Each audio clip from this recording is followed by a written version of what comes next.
What's up, gang? Well, it's the first day of March today, but it's not very warm and it's absolutely chucking it down outside. But here inside the Lego room we're nice and warm and dry, and of course it's permanently summer in Brixted. And of course, before we get started, gang, don't forget to like and subscribe, and if you want to buy me a cup of coffee you can leave a donation on the link below the video. Let's get into it. So obviously Sir Michael Caine is with us in his trusty mini Clubman, about to set off for Turin to do the Italian job. You're only supposed to blow the blooming doors off. And down there is the famous cricketer Jeff Boycott, all the way from Yorkshire. Cricket. But more importantly, we've got some more recent vehicles to show you, starting with this lovely little bright post office red Rolls Royce from the 1930s, which is now fully complete. As you can see, it's got a nice sort of cabriolet hood which sort of folds up in the real version, and if we turn it round, so you can got that nice detail of the spare wheel on the back and a lovely sort of sloping back to it. So that one is now fully completed. This one is, I think, a little Buick American Roadster, again from the 1930s. And if we turn it round, we see all the nice details. The back wheels are sort of cunningly hidden there under the little sort of canopied bumper there. That's a really nice car. Another one to add to the Brixted traffic jam. Then we've got this lovely 1930s Jaguar. The Jaguar sort of pouncing logo of the Jaguar animal is kind of represented by this this little spanner, I guess you'd call it.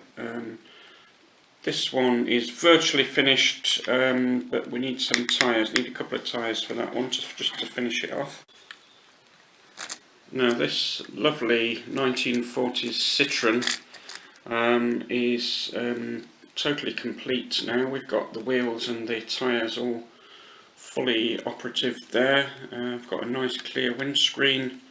I love the way the old-fashioned headlights kind of sit proud of the bonnet there at the front, and then at the back it's got this interesting little sort of trunk or boot shaped thing to put your Panama hat or whatever in there when you're going on a little journey down the Autoroute du Sol.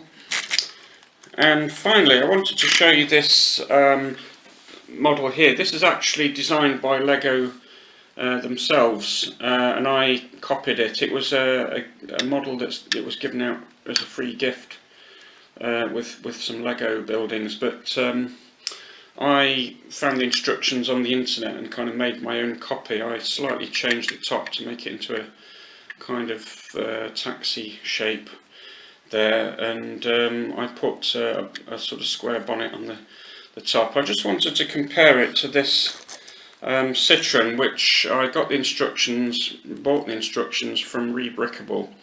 And I think on the whole the Citroen is slightly nicer style. I think it's slightly more stylish, but it's very similar in terms of the build. It's got this sort of curved bumper at the front. It's got the 4-stud sort of roof top there, which the Lego model has as well. But I think the Citroen has just got some slightly better detailing on it than the Lego model. I don't know about you, but I do like both models actually. Now you'll notice there's a couple of models still in progress at the moment. There's the lovely dark red Jaguar here. As you can see, I need some tyres to finish this one off, and also just a couple of little twiddly bits to go under the bonnet there to finish off the sort of, I don't know if they're pistons or exhaust pipes sticking out there, because I don't know much about engines, but it just needs a couple of small things to finish it off. And a brand new one is this lovely cabriolet here, which again it needs the front bar for the bumper there. It needs a couple of black brackets just to finish off the front lighting system. So I'll show you that one in detail next time. But if we move round to the square, you can see these lovely roadster open top cars here, the red one and the blue one. You'll notice the 1960 models are slightly smaller scale than the 1940s ones. They're a slightly more delicate scale, mostly sort of 4 to 5 studs wide. This is problematic if you place them right next to the bigger models, because obviously the scale is just very slightly different. The way I see it, it's a bit like those time travel stories where somebody from the future is not allowed to meet themselves back in time. And it's a bit like that with different scale models. As long as you keep them kind of slightly separate areas to each other, it's kind of okay. I think it would be problematic if, for example, you put this mini Clubman right next to the 1940s car there. Obviously the scales are slightly not quite right, but as long as you keep them on separate parts of the road, that's absolutely fine. And you can see we've got some quite large scaled models here. Some of these are actually 8 studs wide, including this Fast and Furious car, and we've got the Star Wars, I think it's called a Road Speeder or Land Cruiser or something there, and the James Bond DB5, of course, which again is pretty much 8 studs wide, and last but not least the Batmobile there, which is quite a wide car. But as I say, as long as we keep them in a separate road from the smaller vehicles, I think that's going to be absolutely fine. You can see the library there is pretty much finished on the end, and we've got all these nice buildings here along the streetscape. So that was just to update you on moving Brickstead back downstairs again.